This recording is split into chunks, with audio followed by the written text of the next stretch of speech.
Réveil FM International. Réveil FM International. Écoutez, c'est vraiment différent.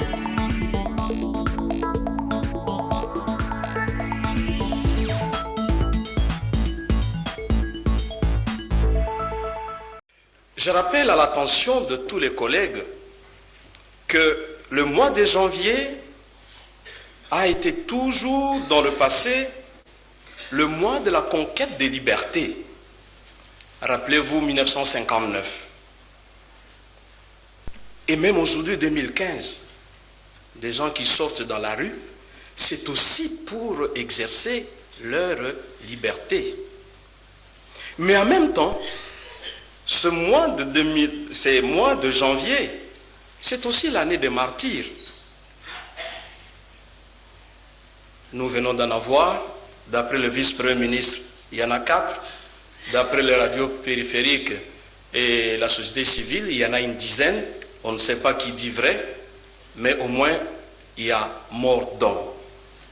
En janvier 1959, il y en avait aussi. Lumumba lui-même, notre premier ministre, est mort en janvier. Laurent Désiré Kabila est mort aussi en janvier. C'est quand même un mois historiquement très difficile. Nous devons donc faire attention. Nous sommes ici, Monsieur le Président, chers collègues. Nous n'examinons pas cette loi en toute sérénité. Le palais du peuple est bouclé, et vous le savez. Nous-mêmes, sénateurs, pour arriver au Parlement, pour arriver au palais du peuple, nous bravons plusieurs barrages, plusieurs contrôles. Ça montre qu'il y a quelque chose qui ne va pas. Monsieur le Président, il y a aujourd'hui l'examen de la loi électorale. C'est une loi citoyenne. Nous aurions dû nous mettre d'accord pour une loi citoyenne. Parce qu'il n'y a pas que la majorité actuelle qui restera éternellement au pouvoir. Et ceux qui viendront, ils doivent brimer ceux qui font partie de la majorité aujourd'hui et qui seront dans l'opposition demain. Cette loi, Monsieur le Président, elle devait plutôt requérir un consensus. Comme disait le collègue Kalamba, nous aurions dû en parler, au lieu de nous enfermer dans nos officines et d'échafauder des plans machiavéliques de conservation du pouvoir.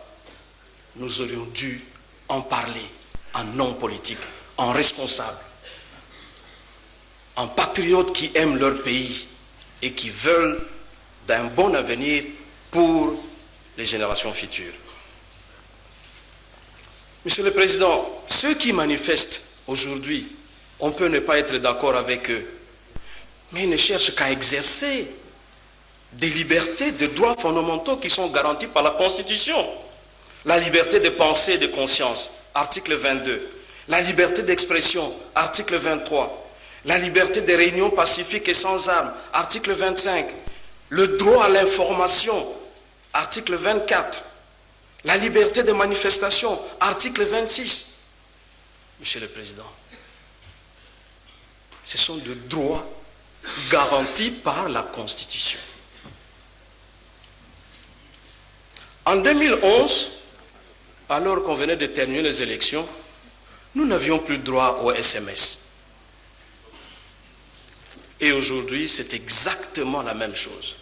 Nous n'avons pas accès à l'Internet, nous n'avons pas droit au SMS. Mais comment une partie de la population, ceux qui gouvernent, peuvent prendre tout un peuple en otage? Ce n'est pas normal.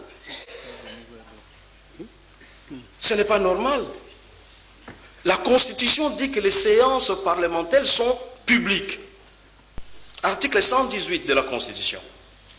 Mais le palais du peuple, où siège le Parlement, c'est quand même le sanctuaire de la démocratie. Mais les gens ne peuvent pas venir suivre les débats. Ils n'ont pas accès au palais du peuple. Et ça, Monsieur le Président, on ne peut pas dire que c'est normal. On ne peut pas examiner la loi comme si de rien n'était. Mon intervention, Monsieur le Président, va porter d'abord sur la leçon générale que je tire personnellement après avoir lu ces textes. Et en deuxième lieu, juste quelques articles tirés sur le volet. En fait, pour démontrer l'inutilité de ces projets de loi par rapport au texte en vigueur de 2011. Monsieur le Président, pour moi, en règle générale, ces projets de loi, c'est le nouvel artifice trouvé par l'exécutif pour violer intentionnellement la Constitution. Je prends le cas de l'article 73 que je crois le collègue Njoli a lu tout à l'heure. Je ne vais plus y revenir. Mais au moins, je me permets d'insister sur le fait que, en septembre 2016, la Commission électorale nationale indépendante doit convoquer les scrutins pour l'élection du président de la République. C'est constitutionnel. Personne ne peut y déroger. Avant d'y déroger, il faut d'abord modifier la Constitution. Donc, 90 jours avant, on doit convoquer, la CENI doit convoquer les scrutins pour l'élection du président de la République. On veut nous démontrer, on veut nous enseigner l'importance du recensement et de l'identification. Mais nous ne sommes pas des enfants, nous sommes des responsables. Nous connaissons ce que c'est qu'un recensement. Nous connaissons l'importance de l'identification. Depuis plusieurs années, nous avons demandé au gouvernement, le directeur général de l'ONIP, il était ministre de la... Nous lui avons dit dans cette salle l'identification. Ils ne l'ont jamais fait. Depuis 2007 que nous sommes là, nous avons toujours exigé la carte d'identité. Et la carte d'identité ne peut être délivrée qu'après l'identification. Vous ne l'avez jamais fait. Ce n'est pas maintenant qu'il faut venir nous donner des leçons. Nous ne sommes pas vos élèves, ni vos étudiants. Nous sommes des responsables.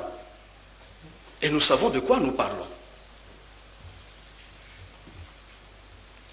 Le directeur général de l'ONIP, dans son exposé, je ne sais pas si tout le monde a compris comme moi, il était même, c'est un ami professeur pour qui j'ai beaucoup d'estime, mais là ça n'a rien à voir.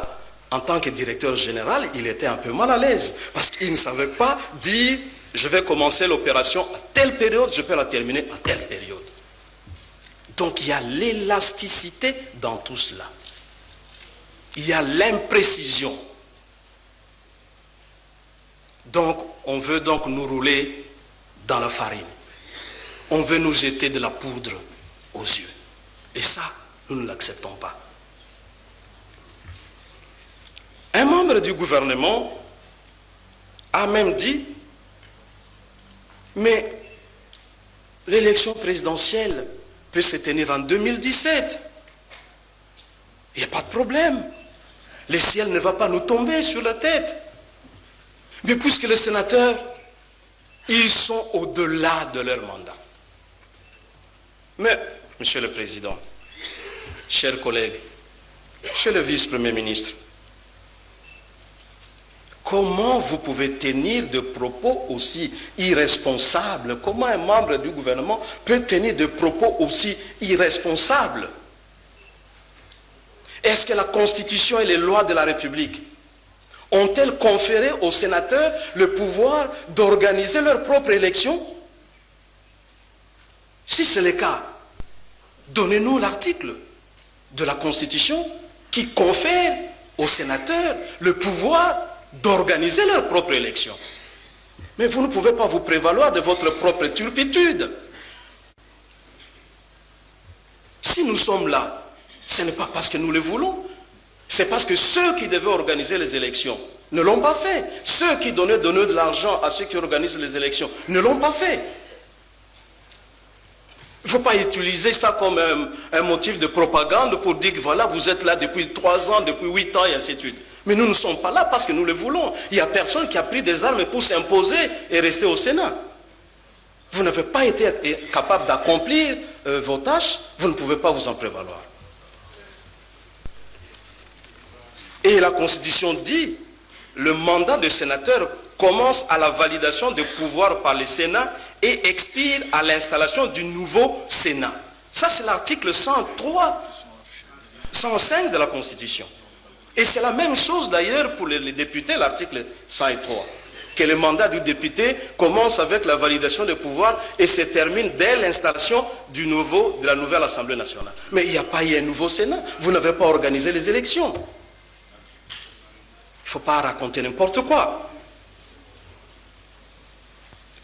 Ce projet de loi, Monsieur le Président, pour moi, c'est toujours la leçon que je tire, en fait dans la précipitation.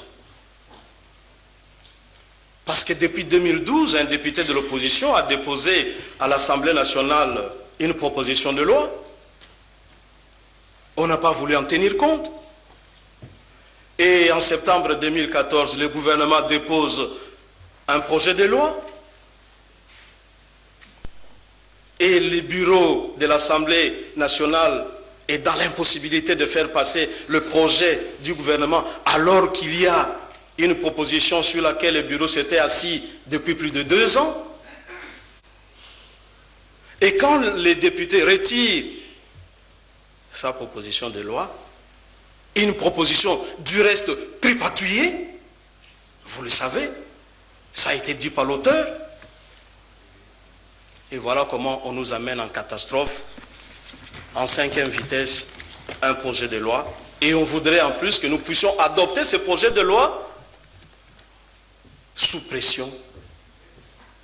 Il y a des frères qui meurent. Dans des pays normaux, quand un seul citoyen meurt, c'est une affaire du président de la République, du gouvernement, du Parlement, du peuple. Mais ici, les Congolais ne sont que des mouches. Comme les mouches nous dérangent quand nous mangeons, comme les moustiques nous dérangent, ils nous transmettent la malaria. Si un meurt, si 10, 600, 6000, tant que nous avons le pouvoir, nous allons continuer à exercer le pouvoir. Chers amis, hier, ceux qui travaillaient dans le cadre de l'ancien régime avaient aussi réfléchi de cette manière-là.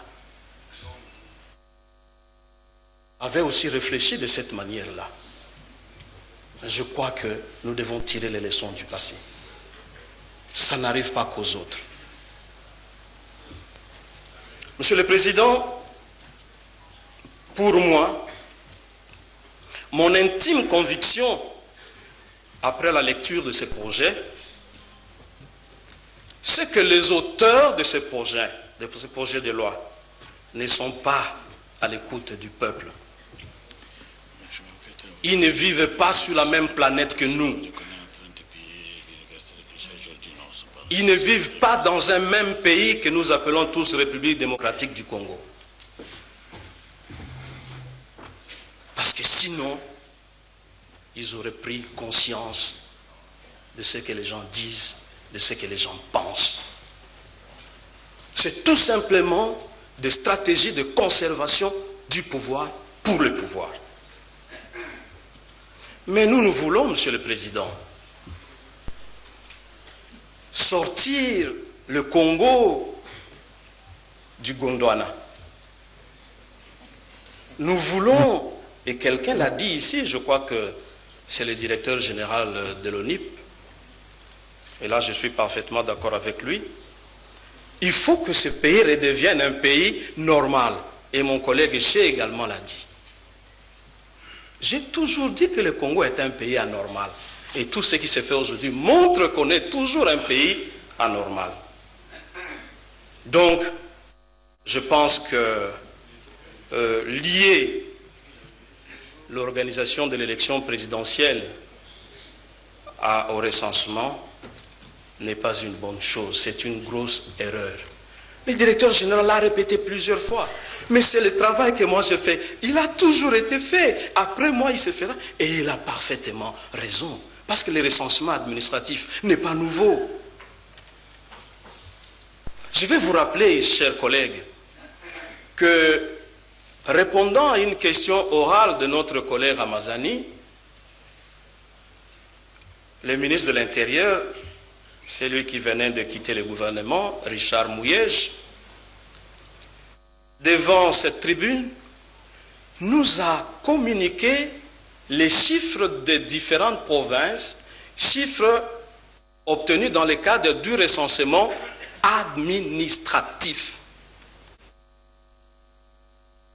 Donc, ça veut dire que le recensement administratif se fait de manière... C'est une activité routinière. Le professeur Louma nous l'a reconnu. Donc, il ne faut pas en faire quelque chose de trop sorcier. Il ne faut pas lier la tenue de l'élection présidentielle à une activité qui est tout à fait routinière à n'importe quel moment, même si les chiffres ne sont pas rigoureusement exacts. Monsieur le Président, je disais que dans la deuxième partie de mon intervention, je vais survoler juste quelques articles.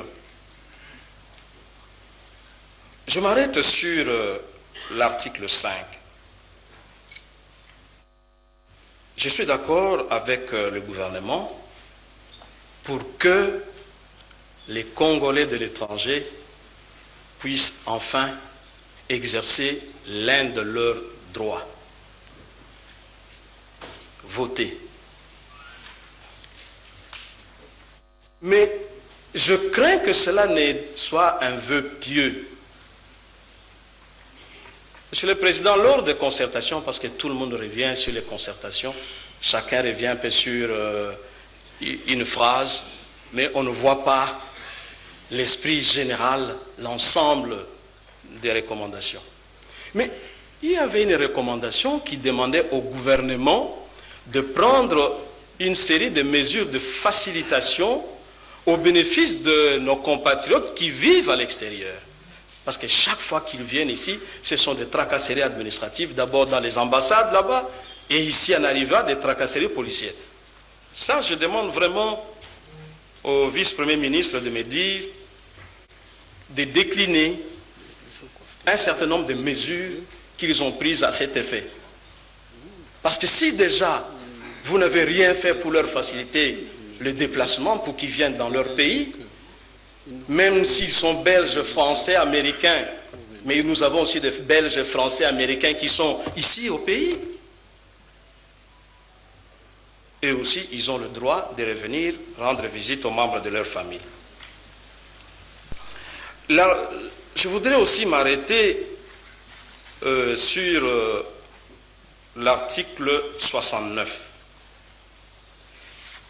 qui demande à ce que les deuxième alinéa de cet article, que moi je considère comme tendancieux, dit ceci: les témoins qui en font la demande par écrit accompagnent à leurs frais l'acheminement des plis au centre de compilation.